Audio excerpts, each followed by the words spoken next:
Kung maghiskot kita og bayanihan, di gyud magpalupig niini ang mga Pinoy. Ilabi na ning panahon sa kalisod nga mugna sa pagkusukuso sa bagyo. Usa sa mga mipakita niini si Jasmine Jerusalem, kinsa pangu sa usa ka buhatan sa Leyte. Base sa iyang mga kasinatian sa mga bagyo nga moagi sa ilang lugar, nga daghan gyung mga tawo ang mawad-an og paglaom, ingon man mawagtangan og panginabuhian, gumikan sa epekto sa bagyo. Wang ilang buhatan usa sa mga niresponde pagtubag sa panginahanglanon sa mga residente.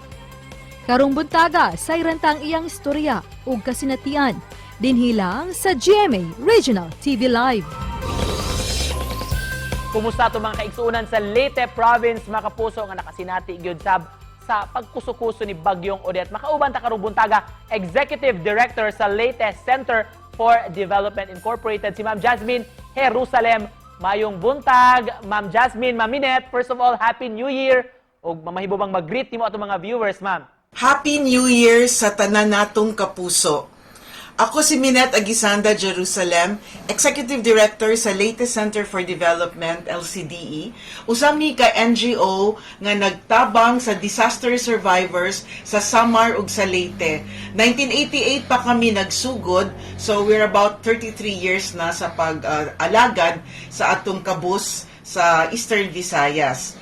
So gusto lang nako i-share ang among experience sa Typhoon Odette kung giunsa namo pagtabang. So kami, Yolanda survivors, gihapon kami in November 2013. But I could compare the destruction of Typhoon Odette. Sa Typhoon Odette, we were affected here in Palo, Leyte, but not as hard hit as Southern Leyte, which is about 3 hours from where we are. Mas kusog ang winds ni Yolanda, and there were more dead and missing here in Tacloban, Palo, Tanawan, Tolosa, at least 11,000 in Eastern Visayas region missing and dead. But I think Odette had less than 1,000 deaths in all the affected regions combined. But the destruction to livelihood and property was on the same level as Yolanda. Human sa pagkusukuso sa bagyo, Ma'am, unsay assessment ninyo sa kahimtang sa mga naapektuhan nga lugar? A day after Typhoon Odette hit us in December 16, the LCDE team and I were already conducting DNCA, Damage Needs Capacities Assessment, in the affected municipalities of South Leyte and Leyte. We saw so much destruction to livelihood and houses, especially those houses made of light materials. Survivors told us the waves rose up to 12 to 13 feet. Whole houses near the sea were washed out, and so were their motor bangkas. The destruction to livelihood and property was on the same level as Yolanda. In 3 southern Leyte municipalities, namely Bagon, St. Bernard, and San Juan, we counted at least 430 totally damaged houses, meaning not a trace of the houses anymore. Sa grabing kadaot nga gibilin sa bagyo, unsa, Ma'am Minette, ang nagunang mga panginahanglan sa mga taga-Southern Leyte? So sa grabing kadaot nga gibilin sa bagyong Odette sa atong katawhan, ang pinaka-basic na panginahanglan sa mga tawo, as usual, food, shelter materials, and pinaka-importante gyud ang livelihood. We saw many bangkas totally washed out, destroyed. We saw rice fields like swimming pools. No, so you can imagine, where will these people get their next meal? Unsay hangyo ninyo, Ma'am, sa atong mga kapuso nga nagtan-aw karon, labi na kini mga gusto, interesado nga muhatag og hinabang alang sa atong mga kaigsuonan nga biktima sa bagyo?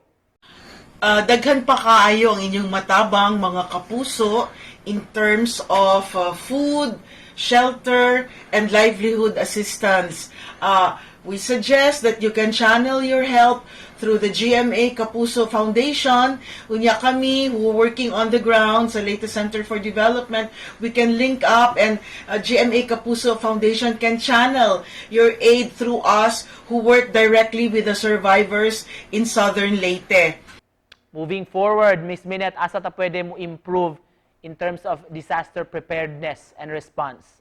Aside from prepositioning of essential goods before the typhoon comes, is disaster preparedness amongst the communities. Because As we always say, your neighbor will be the first responder in the event of a disaster. It's not the NGOs, it's not the government, it's going to be the community who will be the first responder. So we have to capacitate the community, organize them on how to be better prepared to mitigate the impact of the disasters. Kami sa LCDE, we have been doing this for many years. And believe me, during Typhoon Yolanda, the communities where we did or we implemented DRR programs had zero casualty in Eastern Samar, in Southwest Samar, and even in Leyte. Lastly, ma'am, unsay mensahe nimo sa atong mga viewers? Of course, taliwa ni atong giagian nga mga katalagman o kalisdanan karon.